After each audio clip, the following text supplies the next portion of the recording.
T20 world cup 2024లో భాగంగా Bharat west పాకిస్తాన్ల మధ్య match జరగనుంది. అయితే పాకిస్తాన్ ఫాస్ట్ బౌలర్ మొహమ్మద్ అమీర్ ఈ బిగ్ మ్యాచ్ నేపథ్యంలో అధికార బ్రాడ్కాస్టర్లతో ఇలా చెప్పుకొచ్చాడు. రోహిత్ శర్మ ఓ వరల్డ్ క్లాస్ ప్లేయర్. అతను ఒకసారి సెట్ అయితే ప్రమాదకరంగా మారిపోతాడు. ఏ బౌలర్ను కూడా వదలకుండా చెలరేగుతాడు. ఆరంభంలోనే అతన్ని అవుట్ చేసే ప్రయత్నం చేయాలి. కొత్త బంతితో నిలకడగా అతని ప్యాడ్స్పై హిట్ చేయాలి. అప్పుడే రోహిత్ శర్మ అవుట్ అవుతాడు. గతంలో నేను ఇలానే రోహిత్ శర్మను అవుట్ చేశాను. అలా కాకుండా 15-20 బంతులు ఎదుర్కొంటే బౌలర్లకు తన విశ్వరూపం చూపిస్తాడు. 2019 వన్డే ప్రపంచ కప్లో రోహిత్ శర్మ అత్యుత్తమ ఇన్నింగ్స్ ఆడాడు. ఆరంభంలో పిచ్ బ్యాటింగ్కు కఠినంగా ఉన్న మరో ఓపెనర్ కేఎల్ రాహుల్ తీవ్రంగా ఇబ్బంది పడినా రోహిత్ ఆకాశమే హద్దుగా చెలరేగాడు.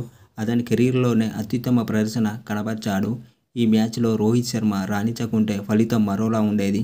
ఈ మ్యాచ్ చేజింగ్లో కుల్దీప్ యాదవ్ పాకిస్తాన్ పతనాన్ని శాసించాడు. బాబర్ ఆజమ్, ఫఖర్ జమాన్ అద్భుత పార్ట్నర్షిప్ విడదీయడంతో పాటు ఇద్దరిని అవుట్ చేశాడు. ఇదే మ్యాచ్ను భారత్ వైపు మలుపు తిప్పింది అని మొహమ్మద్ అమీర్ ఇలా చెప్పుకొచ్చాడు.